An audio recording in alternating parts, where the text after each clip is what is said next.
Welcome to the CondoVulturesTV podcast with your host, Peter Zalewski, a Miami real estate broker, Wall Street consultant, and expert witness. This podcast is focused on identifying real estate buying opportunities in the South Florida condo market of Miami-Dade, Broward, and Palm Beach counties.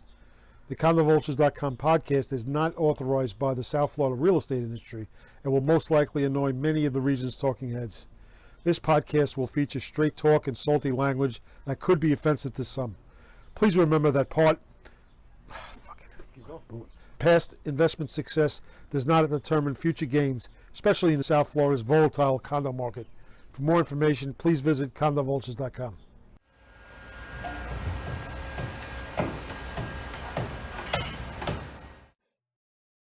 Don't buy a South Florida condo, discounted or distressed, before taking a Condo Vultures correction tour. CondoVultures.com offers weekly bus and walking tours that focus on educating buyers on the how-tos of identifying discounted condos, analyzing the opportunities, and purchasing units. Every tour attendee receives a list of all condo projects in a particular market, a market assessment handout, and unmatched expert analysis. For more information on the condo correction tours, please visit CondoVultures.eventbrite.com. This is Peter Zalewski of the Condo Vultures podcast. I hope you're enjoying the podcast. And I wanted to alert you that if you have a property that you're looking to sell in the Tri-County, South Florida area, I would encourage you to reach out to Jenny Cortez, a licensed real estate broker with CVRRealty.com. She's my partner. She's been in the business for north of 15 years.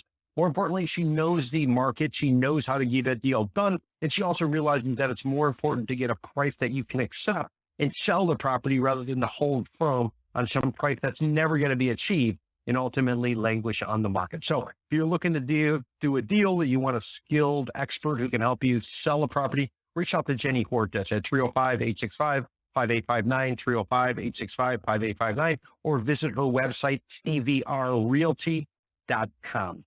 Welcome to Miami Reporters Roundtable podcast. I'm your host, Peter Zalewski from Condo Vultures. If you're tuning into this podcast, you're going to hear a conversation by current and former journalists talking about some of the biggest stories that have occurred within the last week.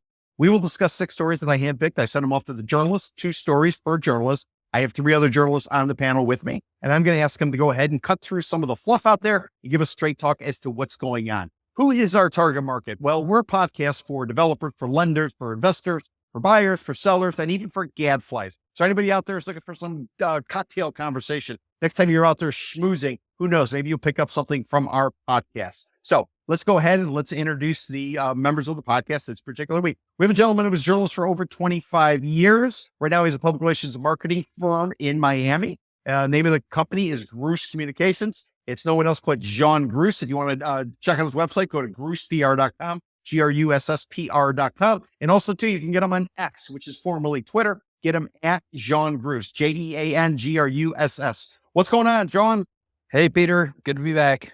Thanks for having me.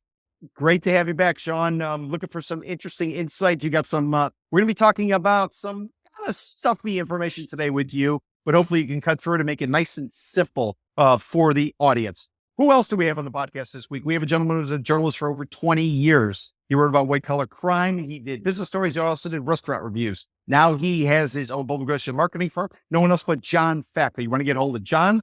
Get him on X, which is formerly Twitter. Get him at JT Fakler, Fakler. What's going on, Mr. Fakler? How's it going, Peter? Glad to be back on the unauthorized podcast. Mr. Fakler, a couple weeks ago, you made reference during one of our stories that you were having some car problems. You were going from Little Havana down to Condo. Your car kept breaking down. You had to have it towed, yada, yada, yada. Why don't you give the audience an update? Has your car been fixed, and how much did it set you back? No, actually, I'm not. It's not going to be ready till Thursday. And so I'm carless here, but I'm sort of used to it. I do the Uber, and I kind of don't miss the car, but I certainly won't miss the bill when it comes through. For our 4th member of our podcast this week, we have a gentleman who's been with us for 2 of our 4 seasons. We missed him in season 3. He was out traveling. He took one of these guys who got in a car and just kind of went. He's back now. He's making his video debut on the Miami Reporters Roundtable podcast. He is a gentleman who's been a journalist for over 15 years. He runs a website called thebigbubblemiami.com. You can also get him on Twitter, which is, you'll find him by his name. It's Sean McCaughan. And his Twitter handle is SeanMcCaughan. What's going on, Sean? How are you? Hello. Great to have you, Sean. Thank you. What was the road trip like? Give us some details. Well, it was van life, but in a Prius. Interesting. That they work quite well, even for two people. And because it's being a hybrid, it keeping the car on all night is works out pretty well. Unlike just an engine. The engine cycles on and off occasionally. Usually runs off the battery, and you're able to fold down the back and make pretty large sleeping area. So it worked out pretty well. It was a big adventure. Wow, interesting. And what was the reception like from some of the communities you were traveling through with a hybrid and not having? Because I know you went through parts of the South and not having a pickup truck. Any kind of funny stories you might want to share with us? No. Okay, all right. I mean, no, there was no nothing. All right. A lot of hybrids out there these days, I think. Interesting. Well, Mr. Fakler, your car's in the shop. It's been there it's for not quite like some I got time. shade or anything. Exactly. Mr. Fakler, you might want to check out getting a hybrid like Sean used for his truck. Yeah, but I'm kind of tall, so I'll probably need my Jeep to be able to sleep in the back if I ever get homeless.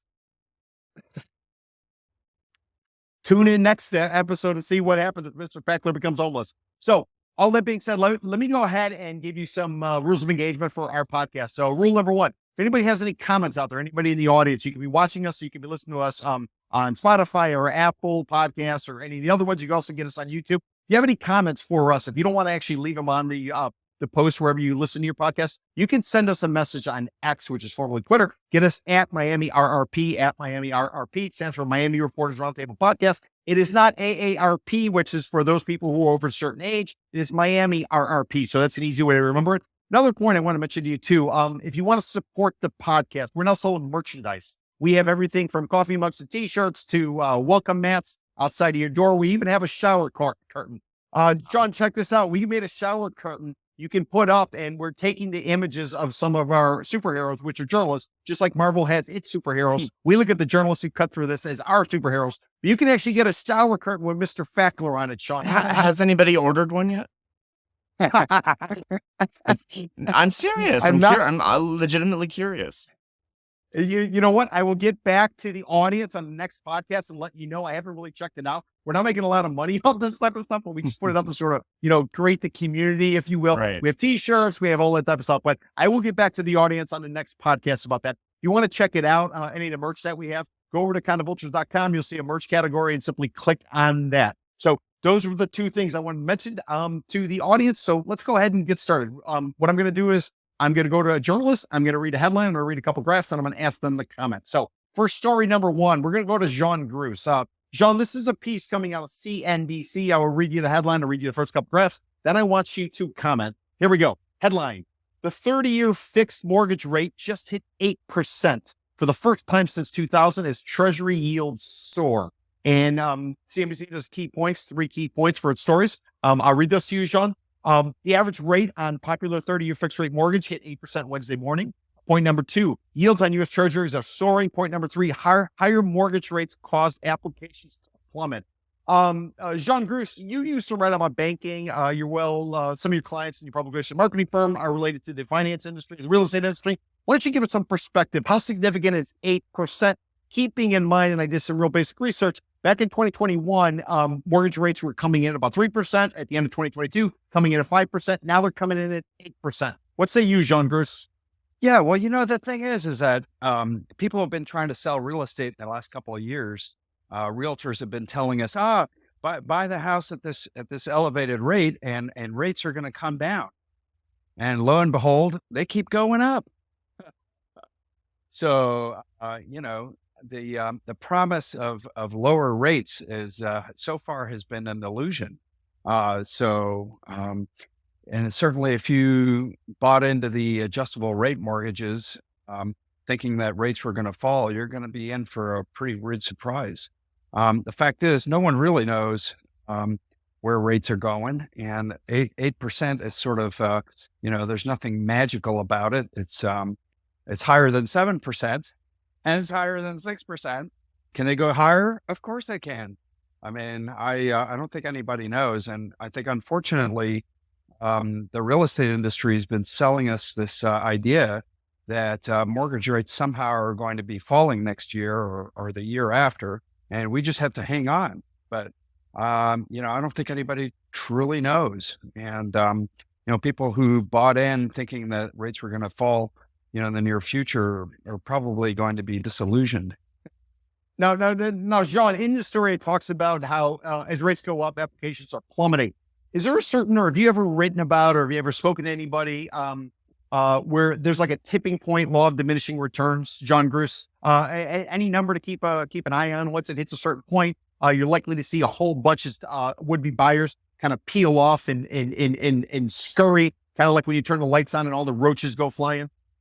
Right. I mean, there's a sort of a formula that for every percentage increase in mortgage rates, you get X percent lower demand in housing, and it's sort of a rule of thumb. I've forgotten exactly what it is, but yeah, for every percentage point increase in the mortgage rates, a certain number of homeowners basically are priced out. So I mean, eventually prices are going to have to drop because a lot of people are not going to be able to afford a house. The only thing that's keeping, the market afloat now is the fact that there's so few listings. In terms of supply and demand, I mean, there's not a lot of supply. So mortgage rates, their impact is we're going to have more renters. And I don't think that rates are going to be coming down anytime soon. The Fed has told us that. So I think you can pretty much expect the 8% mortgage rates to stay. Interesting. Let me just throw out some statistics, and I don't know if anybody's going to want to respond to it. Otherwise, we'll move on to our next story. I have Google's Bard, which is the AI. What is the median sales price of a condo in Miami right now? And they said a studio is going for about $387,000, $387,000. If you say a studio is about 600 square feet, just for context, that's about $645 a foot. But that's not what I want to talk about. What I want to talk about is if you buy a condo at $387,000 and you put down 20%, which by the way is north of 77 G's, you put down 20%, you're coming in at 80% financing. Let's call it $310,000. Just to give you context, in 2021, interest rates were 3%. The interest amount you were paying every month on that was about $774. Now, in 2022, interest rates went to 5%. So the interest you were paying every month was $1,290. That's just interest. That's not principal. And then this year at 8% interest rates, you're looking at about $2,100 just to cover your interest nut per month on that same studio. I don't know if anybody has any comments. I don't know if anybody wants to respond, but I thought that was an important number to sort of, give you some context as to what we're really talking about. The difference between 3% in 2021, 5% interest rate in 2022, and 8% in 2023. So I'll open it to the floor if anybody wants it. That's why prices have to fall. That's why prices have to fall. Let's go on to story number 2. John Fakler, we're going to go to you with story number 2. This piece coming out of the Key Biscayne Independent. Key Biscayne is a community located on an island just outside of Greater Downtown Miami. You go across the causeway. Anybody's ever been to Miami Sea Aquarium or the Rusty Pelican restaurant? It's just past that on that same road. So, John Fakler, here's the headline. First couple graphs. I want you to comment. Headline: Another Key Biscayne condo erupts into turmoil with recall drive. And first couple graphs, Mr. Fakler. Another Key Biscayne condominium erupted into chaos Thursday with 4 leaders quitting amid a unit owner recall drive. Among those resigning from the Casa de Mal condo was Ignacio Segurola, a former village council member. One of the driving issues, the status of 2 dozen enclosed balconies and claims that condo officials threaten unit owners without justification. 27-story condo tower, the tallest structure in the island, overlooks the Atlantic Ocean. And an email to unit owners provided to the Independent, which is the newspaper, Segurola said the number of recall ballots was insufficient for his removal and other directors, but that he would resign from his post effectively immediately. Mr. Fakler, suddenly all of the media is, well, not all of the media, but a lot of the media is writing about all of the situations going on with condo associations. We've had situations where you had one former condo board president try to blow up the truck of one of the members of his association. We've had allegations of embezzlement. We have allegations of fixing contracts and getting kickbacks from outside contractors. Now we have a situation where there's actually a recall going on at Key Biscayne. Mr. Fakler, at some point this has to become a trend, either by the media covering it or by just what's going on within some of these condos in South Florida and possibly the state of Florida. Well, as you know, Peter, it's already been a trend. We've been talking about this for weeks. In addition to problems with between unit owners and the boards, we're now seeing physical threats, physical violence threats. It seems to be getting worse and worse. In this particular story, it's really interesting because you have a second high-rise condominium on Key Biscayne that's also involved in, since the middle of the year, where there's actually a criminal complaint that the property manager absconded with maintenance fee funds for one of the units. And then, in addition to that, the same condominium has 2 civil lawsuits pending. So, I mean, it's just wild what's going on. I mean, you have to start to sit back and wonder: is this the condominium structure as a housing model? Is it dead? We'll be talking about that in one of the other stories here further down the road. But I don't really get it, why you would even want to be on. I always wondered about this. I know of a gentleman, an older gentleman, who was a civil servant. He was a retired cop, decided he wanted to be on one of the boards, became a treasurer. Within weeks, he had all kinds of people coming at him from different directions. It's like the Houthi rebels in Yemen. He couldn't stand it after a while. He decided to just quit because it wasn't worth it. And I never really understood the attraction, unless it's a power thing, for people to even be on the boards of these condos. But, we'll talk about it next story about, what's going on here behind the scenes. What's really interesting is that they talk about that the condo documents, when they're first structured, are actually designed in a way that people cannot look at the financials. There's no transparency. There's no accountability. For people to even look at the financials, they have to hire a lawyer. So, and this is actually done on purpose, is what a lot of people are saying, because for people to fight this, they have to hire a lawyer. Nobody can afford a lawyer or hire a lawyer, especially a senior citizen on a fixed income, or even these millennials. They don't want to spend money on a lawyer. They don't want to get involved. So it's brilliant, actually. But it's not going to last, because what they're saying is that this is really not democratic. These are fiefdoms, essentially. And they're all over the country, not just in Florida. And it's really interesting as we go forward to see what's going to happen as this is as a business model. Interesting. Sean or Sean, either of you own condominiums, or can you comment about living in a condominium and what your experience was like? Is anything different now? Again, we have some former condo president trying to blow up the vehicle of one of the residents. Yeah. We have all this money going missing. We had a vote going on in Kendall where people were basically allegations of rioting on the outside, so they shut down the vote. Anybody have any experience with living in a condo, and how does today compare to maybe back when you lived there? I mean, I don't know about directly, but my dad was condo board president for a while at, their place. And he talked about how they could get bogged down in like endless regulations and laws and things like that. Whatever they were working on, another member or, a resident, whatever, could hold up the process, use these, laws and whatever to bog down the process and the whole thing's up. And,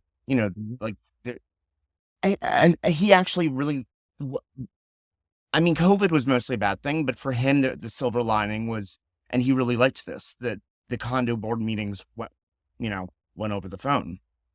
So they could just shut down. They could just, shut down somebody's microphone when they, went over their time limit or whatever. So he was really happy about that. What other?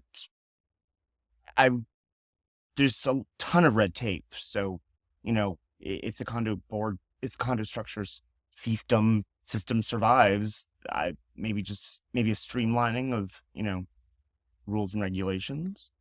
Interesting. Well, that wouldn't be a bad thing. Sean, just a quick follow up. Was your father ever threatened? Did he ever say anything about anybody trying to get rough with him because of a vote he made or anything like that? Because it's not like being in the government where you can basically call the police. I guess you can call the police at the condo association meeting. I don't recall. But chances are you got groups of commandos coming at you. Yeah, I don't recall. I remember it got quite heated, but I don't remember. I don't think there was anything like that. What other ownership structures would there be besides condos? Are co-ops really that different? And are there other ownership structures besides condos and co-ops? John, you want to take that? Well, I mean, look, I think the situation now with the requirements that condos have to basically build reserves for repairs and maintenance. Which makes sense. A lot of condo owners are discovering that there's nothing in the bank or very little, and now they're all on the ropes because they have these giant assessments. And then you add new insurance costs to that. You add, all kinds of increase in taxes. I mean, all these expenses, and now you've got everybody at each other's throats. And then you add South Florida's notoriously corrupt HOAs to all of that. People paying each other off, contractors. I've talked to friends who've been on condo boards and they've been offered, cash in exchange for having a contract to do electrical work on the building. So it's just outrageous. To the point where I almost think South Florida HOAs are really criminal organizations, where everybody's basically, in it for the money. Cause otherwise, why else would you do it's, Well, in a way, you are kind of in it for the money. You're in it for the property values. So in a way, we're all in it for the money. yeah. Great point. Story number 3. Sean, we're going to go to you with story number 3. This piece coming out of the South Florida Business Journal. Let me go ahead and read you the headline, first couple graphs, and then I want you to comment. Headline: sales launch for second Pier 66 condo. Prices start at $5.5 million. Anybody doesn't know where Pier 66 is? Over in Fort Lauderdale, like the southern end of, if you will, you got 17th Street Causeway. Right when you go over the causeway, there was a place called Pier 66 for quite some time. There's a marina around there. It's very close to basically Fort Lauderdale beach, the sand, things like that. So first couple graphs, Sean, and then I'll ask you to comment. Here we go. Tavistock Development Company has launched sales of Indigo, its second condo at Pier 66 Hotel and Marina in Fort Lauderdale. The Orlando-based developer is building condos and villas at 2301 Southeast 17th Street, while at the same time renovating the historic Pier 66 Hotel. The project will include a marina with restaurants and shops, which are also under construction. Tavistock launched sales for the first 11-story condo, the 31-unit Azul, in 2022. While it didn't provide an update for how many of the units were actually sold, developer has now started sales for the 30-unit Indigo, which also will rise about 11 stories. Most units in Indigo will measure 2,900 square feet with 3 bedrooms and 3.5 bathrooms. But there will be a 58,024 square foot penthouse with panoramic views of the intercoastal waterways and the oceans. Prices start at $5.5 million. Sean McCaughan, my question to you is not necessarily talk about the real estate market in Fort Lauderdale, which you can, but a lot of the writing you used to do when you worked over at Code Miami, you were the founder of it. A lot of the stories you do, which appear in glossy magazines. I guess you're working right now for, you worked on a project that's coming out on the Gulf Coast of Florida. A lot of it has to do with the architecture and the design and the feel and the vibe. I'm just wondering, could you give us your take as to maybe this project, and maybe you're aware of it, maybe you're not, but maybe you can compare and contrast the vibe of Fort Lauderdale versus the vibe of Miami. How are they the same? How are they different? First, can I ask one thing you read there? Please. Did you say the penthouse is 58,000 or 5,800? Oh, no, I must have misspoken. If I said that, it's 5,824 square feet. 5,824. That makes a lot more sense. Thank you for correcting me. I was, that would be fascinating if it was 58,000. Well, Pier 66 is centered around this. The original old hotel is this really iconic tower that's very Frank Lloyd Wrightian. I think the design was, I don't recall the architect. It might have been Dan something or other, who's done a lot of Fort Lauderdale stuff. But I believe it was inspired by a design by Frank Lloyd Wright for something in New York, I think. And especially for the time, like this mid-century 50s, 60s thing that looks very much like spaceship landed on kaleidoscope or kaleidoscope. I would say a spaceship landed on a kaleidoscope turned inside out. Paint that Nice. picture. So Fort Lauderdale did have a time when architecture was quite progressive, I think. But I've always kind of architecturally, I've always thought Fort Lauderdale is the place people go to when Miami's become a little too intense for them, which is why people go to Fort Lauderdale for a lot of other reasons too. Why families or, retirees or that kind of demographic goes up there. And it's also, somewhat more affordable these days. I don't even know if that's true anymore. I mean, $5 million per a condo, that those are Miami prices. But if you look at the design of this Indigo, okay, it has pools on the balconies, but to sound extravagantly decadent, so do a lot of other 5 million condos in Miami already have pools on the balconies. I mean, besides that, it's very boxy. The one next door that the article mentioned, Azul. Yes. There are, probably 24 towers in Miami that I could think of that look a lot like it already.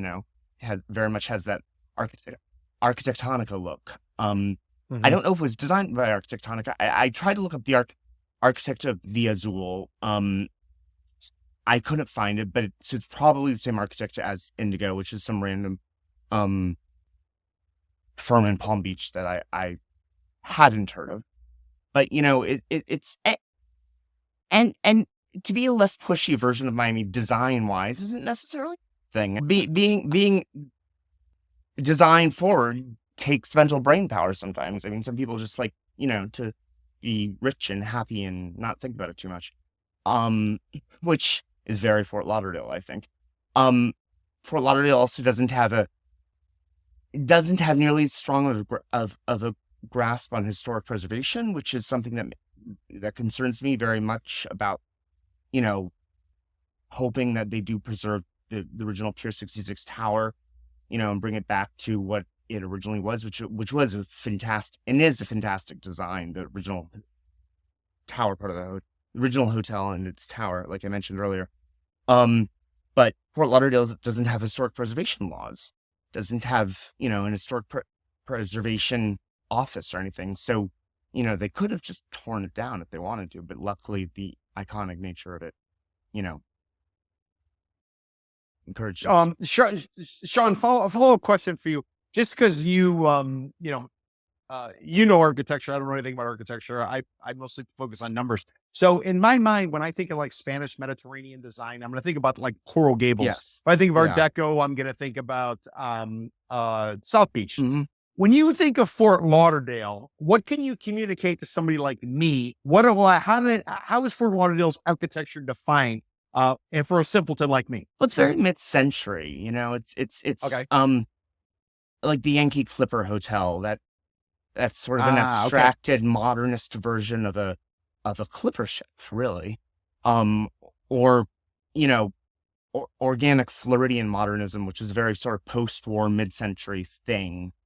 Yeah, it's also very suburban. So it's maybe a slightly more Floridian version, a more Floridian version of suburbia, really, like, with carports and with a lot of jalousie windows, and, brise soleil kind of screens and stuff. Maybe a less extravagant version of Palm Springs, but that is quite a stretch.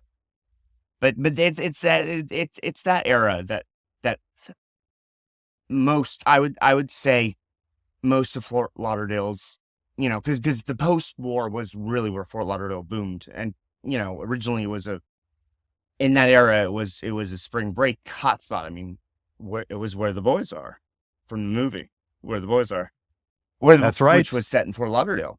So if you want to know, what Fort Lauderdale is supposed to look like, or I shouldn't say supposed, but like what many people think of as iconic Fort Lauderdale, it's that, I guess, minus beer pong. All right. Story number 4. Story number 4, we're going to go to John Gruss. John, this is a story coming out of the Miami Herald. I'll read you the headline, read you the first couple graphs, and I want you to comment. This is where we're going to kind of get into some stuff that isn't necessarily exciting, but chances are we're going to make this conversation pretty interesting. Just to set the scene for everybody. Effectively, we had a tower that collapsed in Surfside. It was located on the barrier island of Miami-Dade County Barrier Island, located between Miami Beach and Bell Harbor and Sunny House Beach. Name of the tower was Champlain Tower South. As a result of its collapse, we've seen all kinds of changes in insurance. We've seen all kinds of lawsuits. Everybody's suing each other.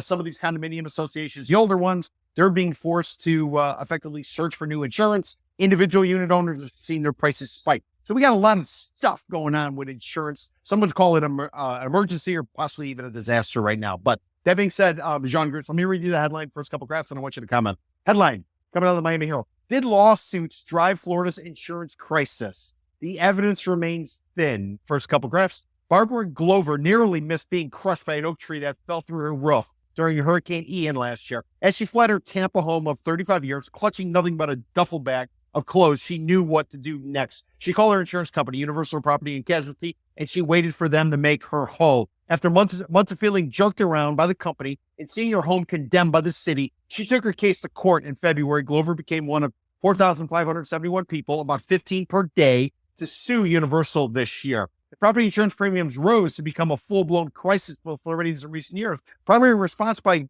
Florida Governor Ron DeSantis and state legislatures is to stamp out those lawsuits. But 5 years into the crisis, the evidence that lawsuits caused Floridians' premiums to skyrocket and caused 13 insurers to go out of business hasn't materialized. Litigation has yet to be found to be the cause of a single insurance company's failure. Despite cracking down on litigation, premiums are still going up, and the industry now says they won't go down for the foreseeable future because of factors such as climate change that are out of their control. Mr. Gruss, is this just highway robbery, or is there something that maybe we're overlooking based on the fact that the argument was everybody's suing the insurance companies, therefore they're getting built, they can't afford to stay around, and therefore they're disappearing, or they really need the state to jack up the prices. Everybody's gone to Citizens, which is the insurer of last resort. This to me sounds like a snow job based on what the Miami Herald is reporting, but what say you? Well, I mean, the Florida's insurance crisis has been going on for like 30 years. It's kept business writers like me on the payroll, thanks to a never-ending stream of crises. I mean, it's just a mess. But basically, it boils down to sort of a toxic brew of lawsuits, and you got fraud and hurricanes and storms that do tremendous amount of damage. So those three things combined have just turned the insurance and the homeowners insurance into a mess in Florida. And the fact of the matter is this thing's been studied pretty extensively by academics too. I think just recently Florida International University just came out with a study on the effect of lawsuits on the insurance industry here in Florida, the homeowners insurance industry. And, the numbers are pretty staggering.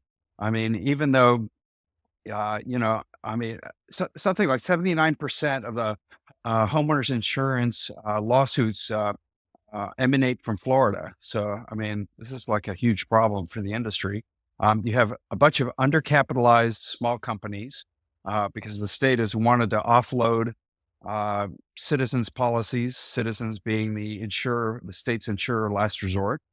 They've been offloading them to these undercapitalized companies. When there's a big storm, like the one we had last year, Hurricane Ian, these small undercapitalized companies can't handle the massive claims that arise out of these storms because they just don't have the manpower and they don't have the financial resources. And so what happens is you have a bunch of very unhappy customers who often really don't understand their policies because a lot of times now, homeowners policies don't cover a lot of things like wind. They only cover a certain amount of the damage.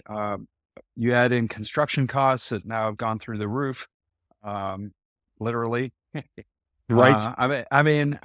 There's no way that if you bought homeowners insurance, 5 years ago and kept the same replacement costs, there's no way that you'd be able to build a new house today because it costs so much more to build. So I mean, you got all these problems, and it's just no easy solution. And it's easy for it to become a political hot potato too.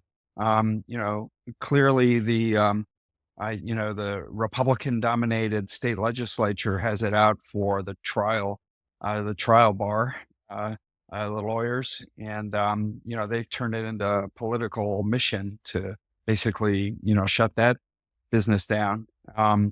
And I'm not sure that that's going to solve the problem, but it's certainly a never ending crisis. We go from year to year, and it never ends.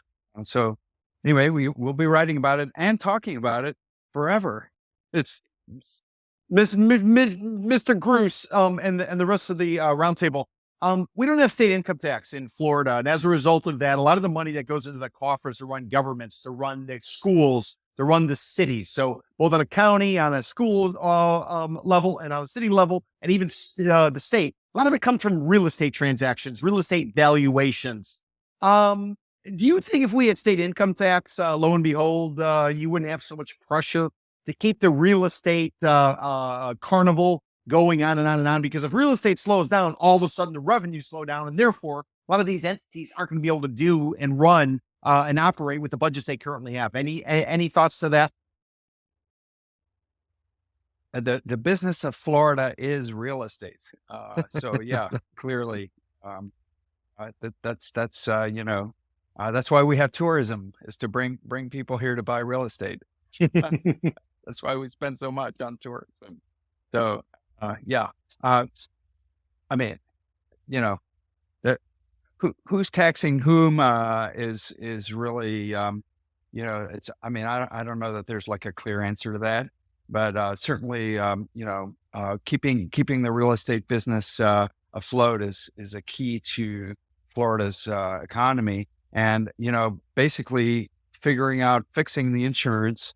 And the way it is now is actually Citizens basically subsidizes Floridians with its state-owned insurance company, basically. So I mean that's the truth of it. Yeah, because we'd be paying a lot more if we didn't have Citizens. Good point. And this is a perfect transition for story number 5. We're going to go to Sean McCaughan.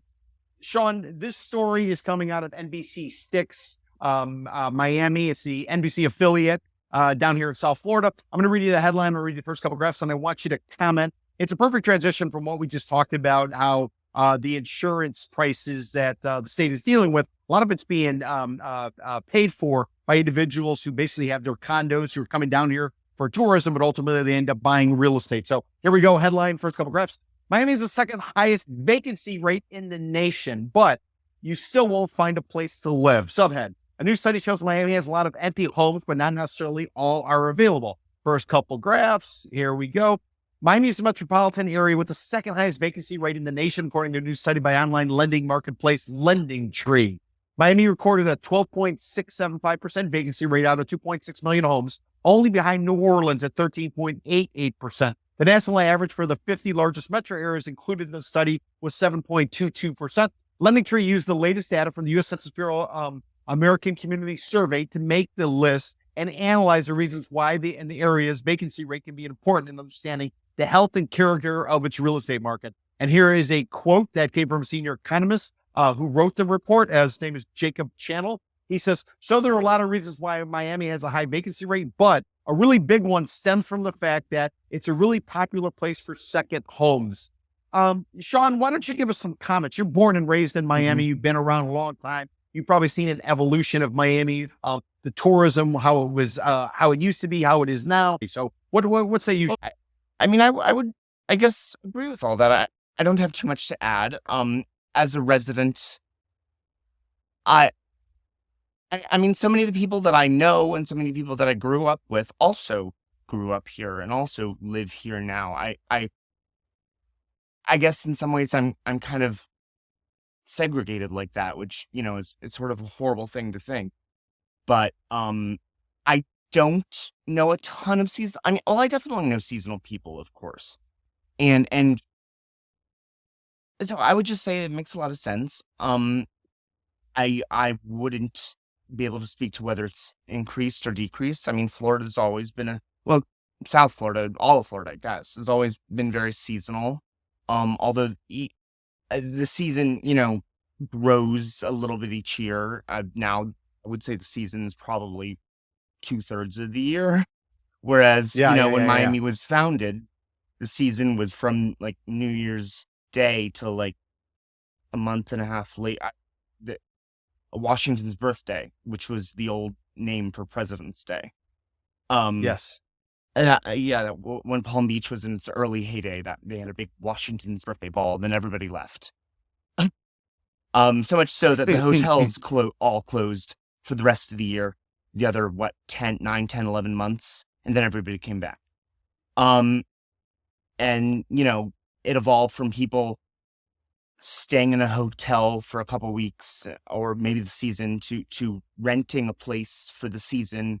There are a lot of the studio infill old studio in South Beach, a lot, and the cool old Art Deco buildings were sort of designed like very sort of fancy studio apartments / mini hotel rooms with little fireplaces and hardwood floors, and and then eventually people would buy a place, and a lot, and stay longer and longer. And I mean, a lot of the a lot of the big old, 1950s condos with big rambling apartments, a lot of those buildings were designed a lot like the resort hotels that they would supplant. Like you've got the Fontainebleau and the Eden Rock, and then you've got a bunch of condo towers directly to the north of them on, what do we call that? Condo Canyon? Yes. Those are a lot like the Fontainebleau and Eden Rock. They have a lot of the same amenities. They look very much the same. And I mean, okay, yeah, you'd think that all these empty, condos that people have as second homes. And Miami has always been very popular as a second home place, of course. You'd think, okay, well, a lot of these could be rented out for the slow season or whatever. And I'm sure they can, but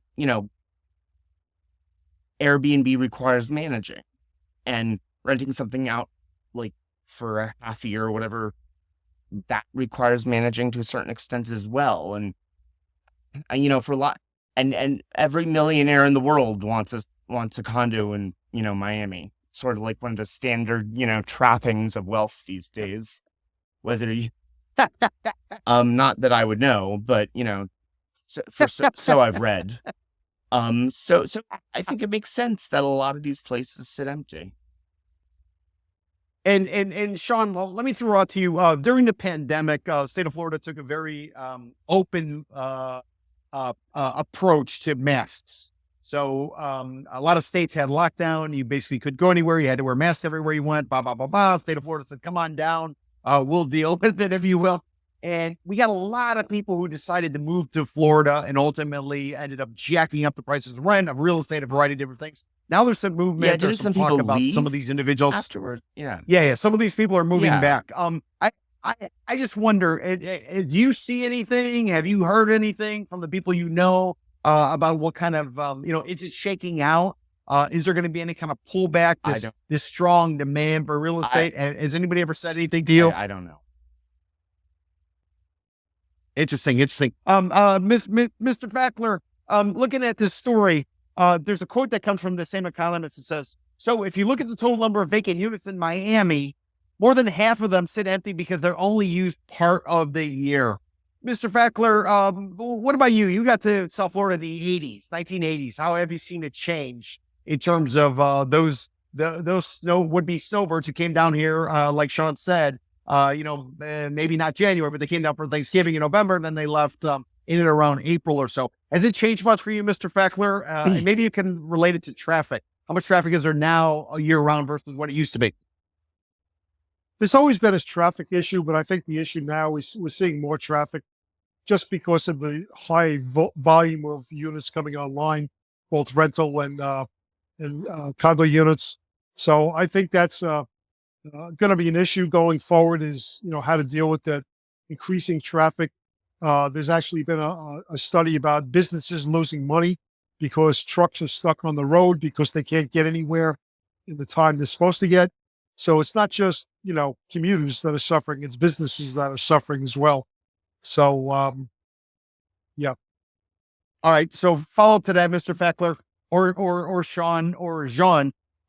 These people come here and they buy a place.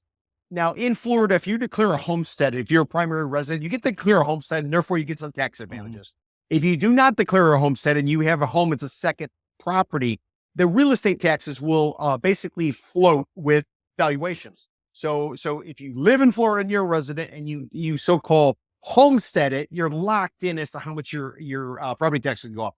If you're not homesteaded, you're not a resident, it floats based on valuations. So I guess my question to the roundtable is, are out-of-towners who leave these units vacant half a year or whatever it is, are they actually subsidizing the cost of locals? Because if you're an out-of-towner, you got a second home, you're paying a higher property tax in theory because you're not homesteaded. You're probably not putting kids in school. You're probably not on the roads as often. So are we almost getting subsidized as primary residents by those people who are here half the time? I don't know, but it's a nice thought. John? Well, yeah, I mean, I think we are, and that's good. I'm happy about that. If I'm a homeowner, I'm happy about that because I get the homestead exemption, and then I get the cap on property tax increases every year, which under Save Our Homes, it was called Save Our Homes when it passed. In fact, the Lee County property appraiser was the spearheaded that. Lee County, of course, is Fort Myers. Ken Wilkinson is the Lee County property appraiser. He spearheaded the Save Our Homes amendment that limits property tax increases for homeowners. And it's a good thing. The problem is though that you don't want to kill the goose that laid the golden egg. So taxes are on those folks that are not homesteaded really going up fast. And they might be they might get a bad taste in their mouths, and Florida might start getting a bad reputation for the property taxes that are imposed on them. I mean, interesting. Okay, let's go on to story number 6. Story number 6, we're going to go to you, John Fakler. John, this is a piece coming out of a website based in Honolulu, Hawaii. You say, why the hell do I care about anything in Honolulu, Hawaii? Well, I think there's a good question being asked. So I'm going to read the headline. I'll read you the first couple graphs, Mr. Fakler. I want you to comment. The name of the publication is called Honolulu Civil Beat. So here's the headline, and it's an opinion piece. Headline: Is the condominium model of housing crumbling? Subhead: The corporate template used for governance does not allow for representative democratic government. First couple graphs of this piece. It was written by a woman called Lilia Mower. It says, I love living in condominiums, having been a condo dweller for more than 40 years, but I'm concerned the condominium model of housing is collapsing. Most government lawmakers and policymakers ignore problems with the current model and plow ahead, more interested in increasing the number of housing units rather than the communities created. While more housing will answer much of Hawaii's ills, much like probably South Florida and Florida in general, creation and governance under the current condominium model may encourage an exodus of those fleeing the growingly oppressive consequences of current condominium governance. Condominiums are a form of property ownership created by government statute, enabling development of higher density, lower per unit cost housing. Mr. Fakler, is the era of the condominium over? We've talked a lot about all of the shenanigans going on. We've talked about how many of these associations are basically broke. They don't have any money in reserves. The state of Florida is now requiring them to put money in reserves and actually do the upkeep, which they should have been doing a long time ago, as a result of the collapse of the Champlain Tower South in Surfside, Florida, that disaster where nearly 100 people died and there's a $1 billion payout. Mr. Fakler, are condominiums dead? Well, Peter, this op-ed is a cautionary tale, isn't it? It's essentially, it could be happening in Florida, but it's actually happening in Hawaii.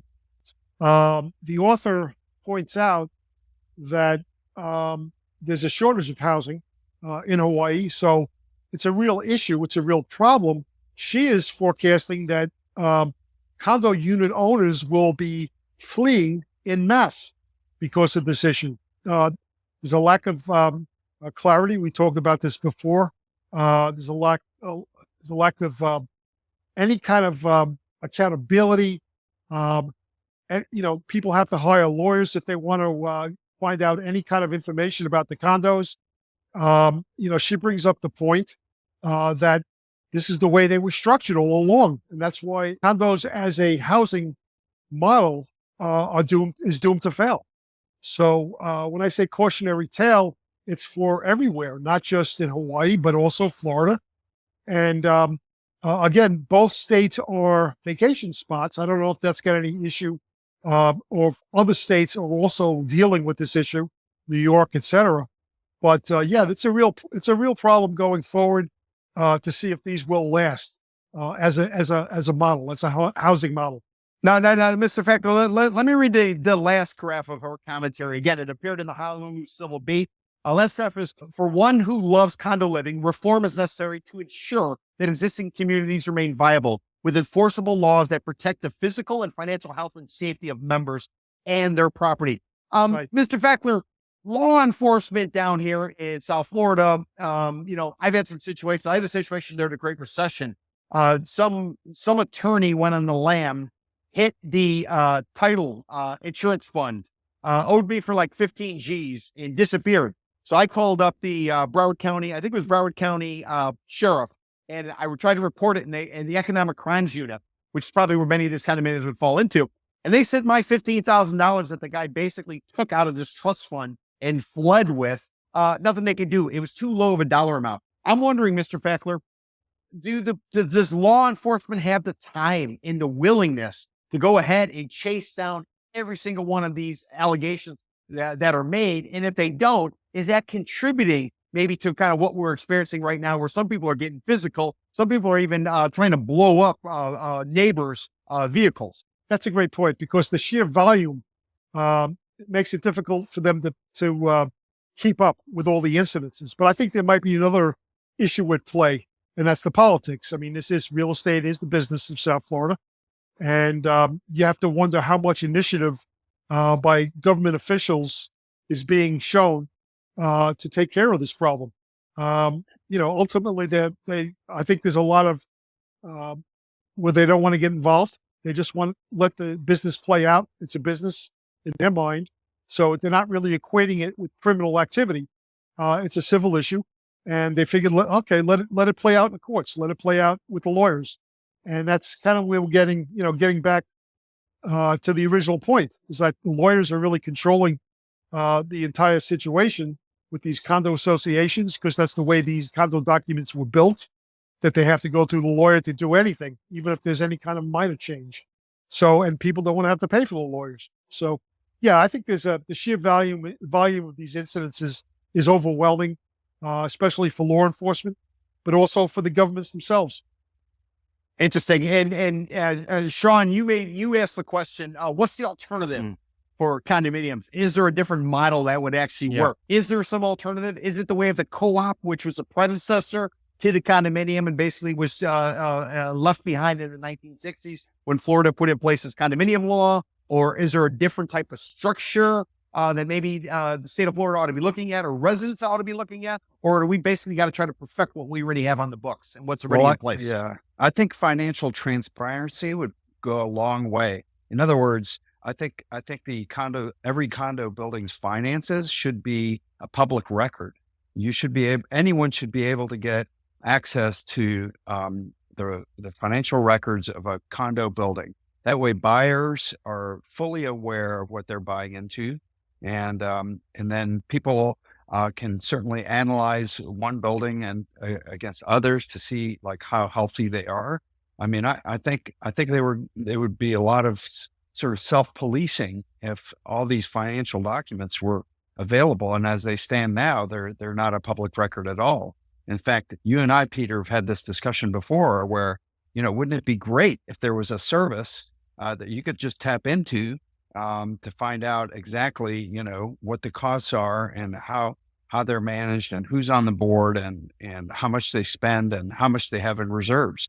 But as it is now, I mean, I think if you're a buyer, like you have to actually sign a contract to be able to even see the condo docs, right? I mean, All right. Well, yeah. John, the condominium documents anybody can look up based on my understanding and my experience. You simply go to the clerk of the court, wherever the condominium is located, and they'll record it with the county. Now, where the challenge becomes is maybe get your hands on the financials, the day-to-day rules, and especially the financials. Because keep in mind, if the financials get out on a condominium, that could either bolster the demand for people to be in there because it's like a class A stock or a grade A stock, or it can kill a building because the thing is just spiraling out of control. So I'm not sure if that's the reason why the information is not shared, or if it just has to do with the fact that maybe it was never an issue prior to this. Well, when we look at the grand scheme of things, I think this is a great idea that we're talking about here.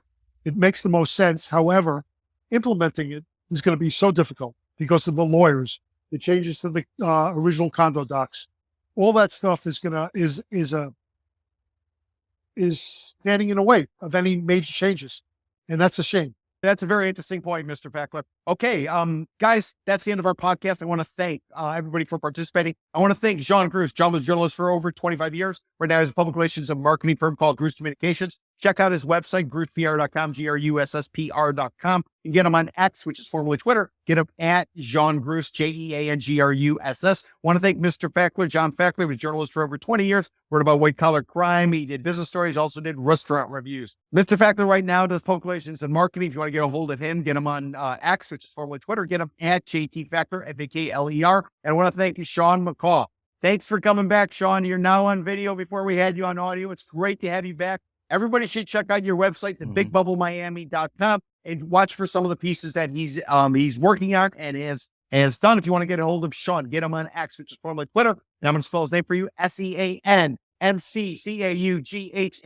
And I'm Peter Zalewski of Condo Vultures. Do you have any questions for us? Do you have any comments? Do you have any criticism, compliments? Send us a message on X, which is formerly Twitter, at Miami-RRP, which stands for Miami Reporters Roundtable Podcast. And let me remind you, if you are interested in any of our merch, we have T-shirts, we have coffee mugs, we have welcome mats, we have shower curtains. You name it, we got it. We don't have socks, though. We do not have socks. It's starting to get a little bit cold out here. So if you need socks, go to a different website. We're not going to be able to do that for you. So all that being said, please subscribe, please like us. And until next time, take care of yourself. Ciao, ciao. It's a simple formula, and it works. Buy low, sell high. We're Condo Vultures, and when it comes to your real estate, we help you buy low. At Condo Vultures, we represent the buyer, and now's the time to buy. Log on to CondoVultures.com for more information. CondoVultures.com. And remember, before you sell high, you have to buy low. Featured in the New York Times, Wall Street Journal, 60 Minutes, and Time Magazine. Condo Vultures Realty, a licensed Florida real estate brokerage capitalizing on the condo correction since 2006. This is Peter Zalewski of the Condo Vultures podcast. Before I started doing these podcasts, I was in the business of being a licensed real estate broker, a contributing columnist for the Miami Herald, as well as the Miami Real Deal, but also extra witness work in consulting. So if you are looking for an expert witness, or if you're looking for consulting services, a straight talk perspective as to what's going on in a particular marketplace, a building, or what happened previously, for whatever your situation is, whether you are an attorney, whether you are a institutional fund looking to invest, or whether you're a lender who's trying to come up with some sort of strategy and approach for your lending committee going forward, I just might be able to help you. To get a hold of me, please reach out to Peter at CondoVultures.com. That's Peter at CondoVultures.com, or give me a call to the office at 305-865-5859, 305-865-5859.